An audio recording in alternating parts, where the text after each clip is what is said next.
I'm Iain and welcome back to the Northland Workshop. When people think of the radial arm saw, they usually think cross-cutting. It scares them a little bit when you mention rip cutting on a radial arm saw, but even that they've kind of heard of. What they haven't thought of is cutting curves on the radial arm saw. But what if I told you there was an easy way to cut curves such as this and this on the radial arm saw? Would you believe me? Well, you should, because it's the truth. Back in the day, when these were sold as the one-tool wonder shop, they made what's known as a jigsaw attachment or a saber saw attachment for these things, which went in place of the blade in the blade guard, and it used jigsaw blades to be able to cut curves. And so today what we're going to do is go over how to outfit this radial arm saw with a jigsaw attachment, and we're going to cut curves. In fact, we're actually going to use the jigsaw attachment on this radial arm saw to make a little dust collection shroud to mount under the table to be used with the jigsaw attachment. So the saw is going to make its own attachments for use with the saw. There's some things we're going to need for this saw in order to cut curves. Mainly, we're going to need a jigsaw attachment. And this is one style of jigsaw attachment. This is what I call the direct drive. So the arbor actually goes right through here. You tighten it on with the arbor nut, and when this spins, the blade goes up and down, and there's a big bearing that's offset in here, and that's what allows it to go from rotary motion to linear motion.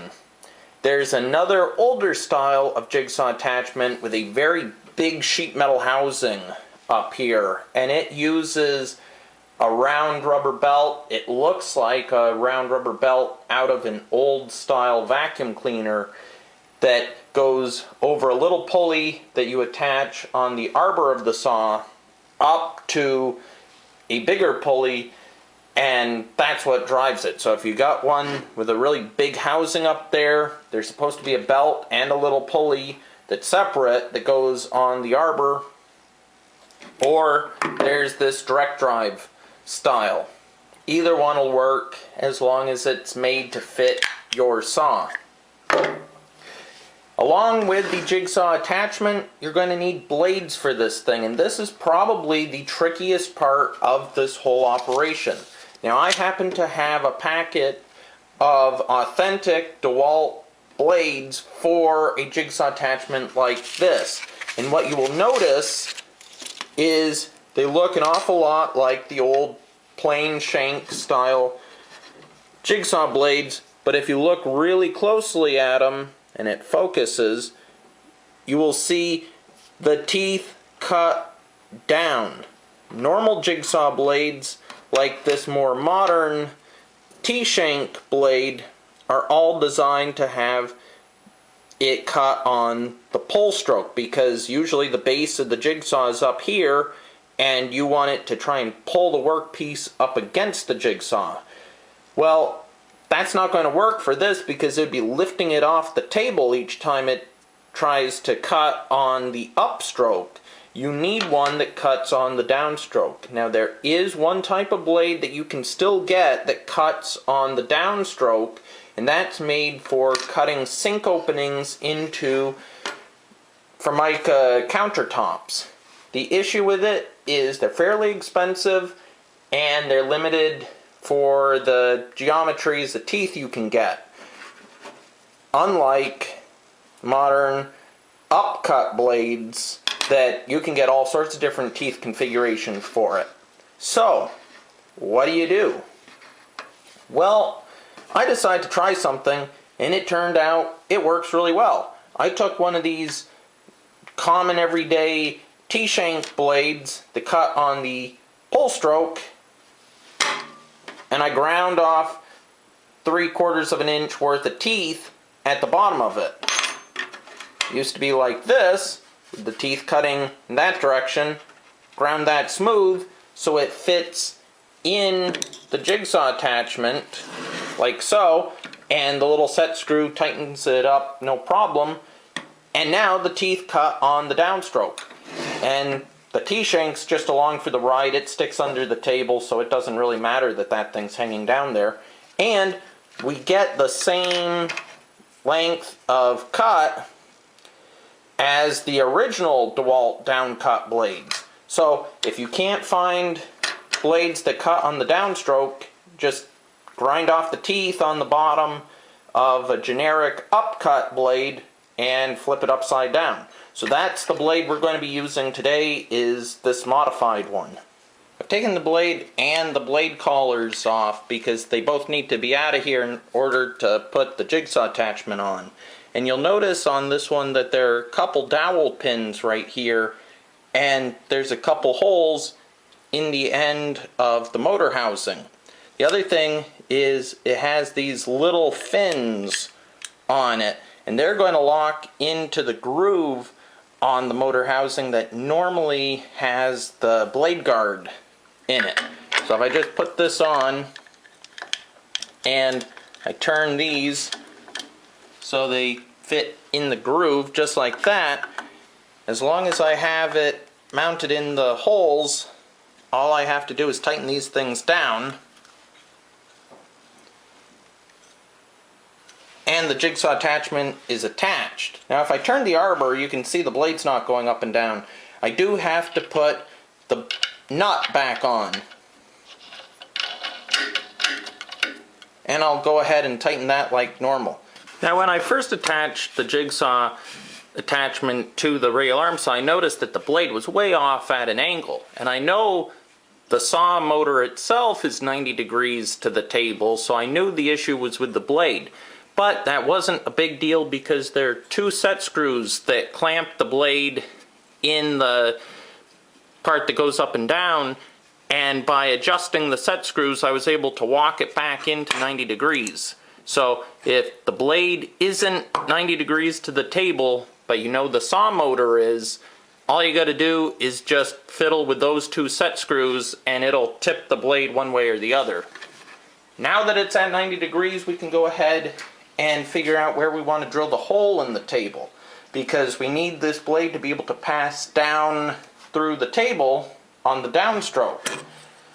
And the instructions that came with the thing recommend putting it somewhere out in this area to the left of the saw, because on these single arm radial arm saws they really can't do anything out here. I think what I'm going to do is unlock the arm and just swing it, let's say 15 degrees to the left. That seems like a good location.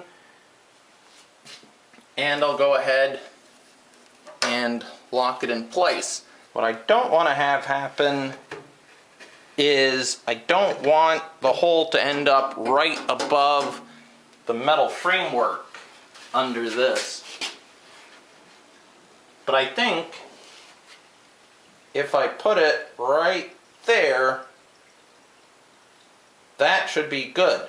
Now the one thing I want to do, because now the blade is 15 degrees to the front of the table, I'm going to rotate the motor so that way it's back to perpendicular to the front of the table, just to make it a little bit easier on myself. I'm going to lock the rip lock in place. That way it can't move side to side. And once again, I'm just going to eyeball it to make sure it's not going to end up right where the metal frame is. And it's not, so I think that's a good location for the hole. What I'll do is mark right below the blade. Now I can go ahead, unclamp the arm again, swing it out of the way. Now I can drill a 1/2-inch hole with a Forstner bit.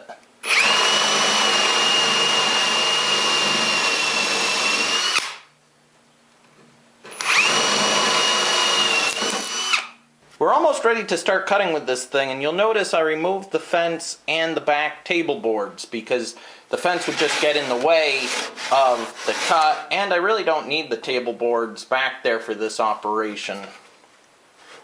What I need to do now is adjust the height of this little foot to be touching the workpiece, because this thing is going to have a tendency to try to pick the workpiece up, and I'd rather it not do that. So all I do is use the height adjustment on the saw to bring the foot down until it just barely touches. Now this is a bit too much down pressure. I don't want it to cause resistance to pushing.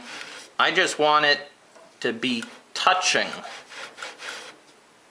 And that right there is good. So it can't really pick up any, but I still have free movement of the workpiece.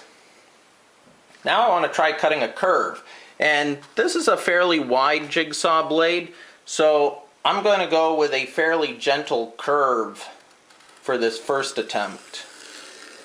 Something right along that line, maybe not quite that weird, but you get the idea. So that's what I'm going to try first. Let's see how it does.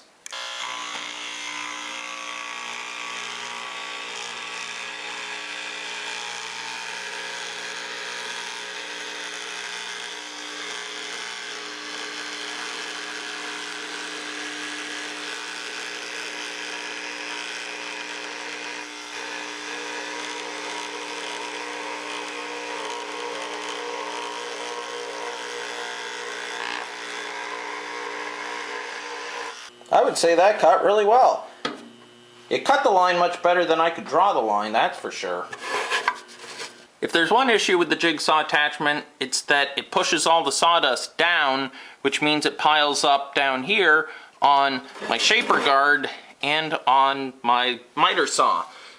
So I want to do something about that. I think we need to make a little box that can hook up to the shop vac and collect all the sawdust. I've laid out for the bottom of the collection box, and it's going to be a 4" by 4" square, and I traced the end of my shop vac hose so that way I can cut a hole in it for that. Now I'm using the shop vac and not the dust collector because this is trying to pull air through a very small area, and I need something with a higher static pressure than the dust collector can provide, so the shop vac's perfect for this. The other thing that's perfect for this is the jigsaw attachment, because this is a stopped hole in the middle of a workpiece. So a bandsaw won't really work because I got to cut in from the outside.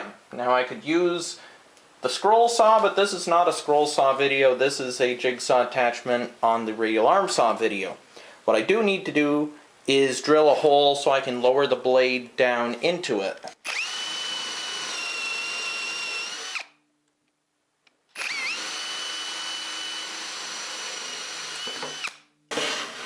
And now I can lower the blade down through the hole.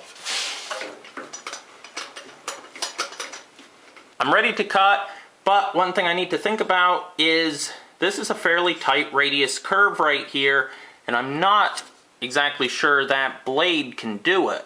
So I'm going to start out by making a whole bunch of cuts up to the line to be relief cuts. Then I'll go ahead and cut the circle.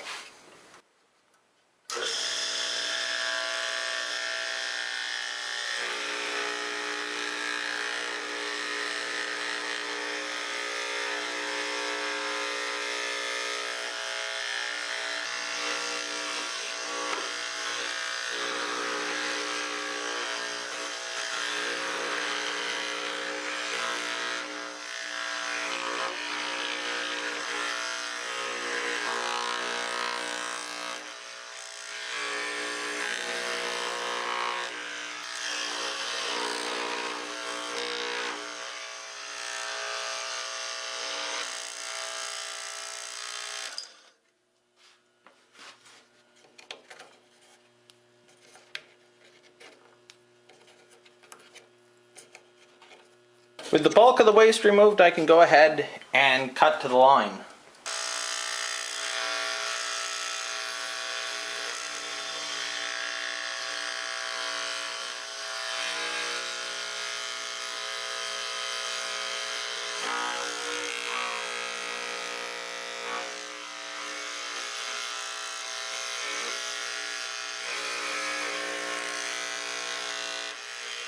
After a light sanding on the drill press, we get a nice friction fit for the shop vac hose, so that'll be perfect.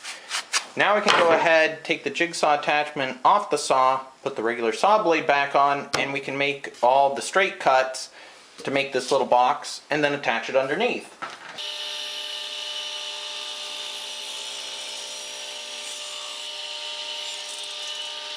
To attach the dust collection box to the underside of the rail arm saw table, I think the easiest thing is just to use a couple pocket hole screws. That way, in the future, when I replace the table, I just unscrew the dust collection box and I can screw it right back onto the new table.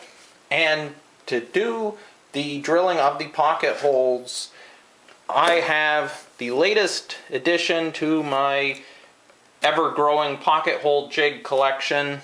This is the very hard to locate Kreg K1 jig. I've got quite a few K2s throughout their production history, but it took me over 3 years to hunt down a K1. And if you see, it's a K1 because it has one hole.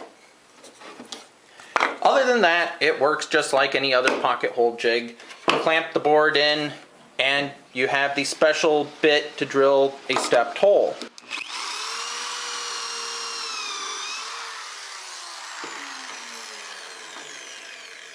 And just like that, standard pocket hole. You'll notice I'm keeping the pocket holes in towards the center because I'm going to be stapling some 1/4 inch plywood onto the sides, and I don't want the staples to stick out into these holes. The side of the dust collection box gets attached to the bottom of the dust collection box using pre-drilled holes and 1 1/4 inch drywall screws. There's no reason to glue this thing. And the 1/4 inch plywood sides get attached with some 1 inch narrow crown staples. I find the staples work a lot better on this thin plywood.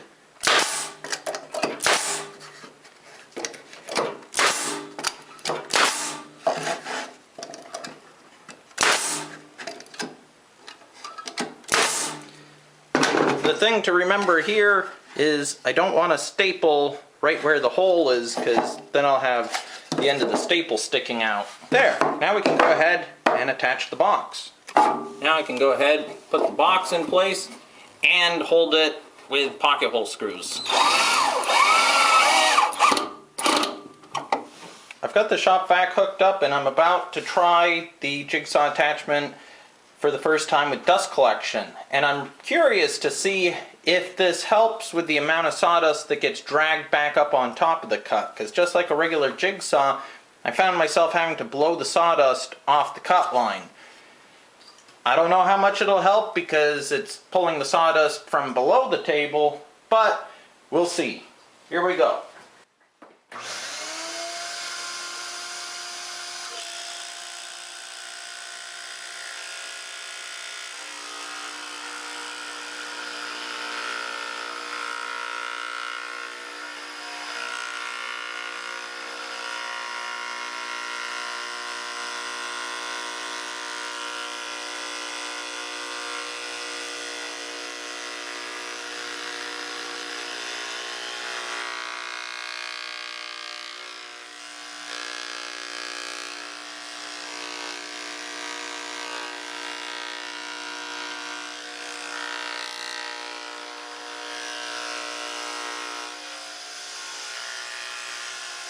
I would say it definitely helped the amount of sawdust that was building up on top of the piece. It still had some, but the nice thing is it wasn't collecting sawdust down on my miter saw.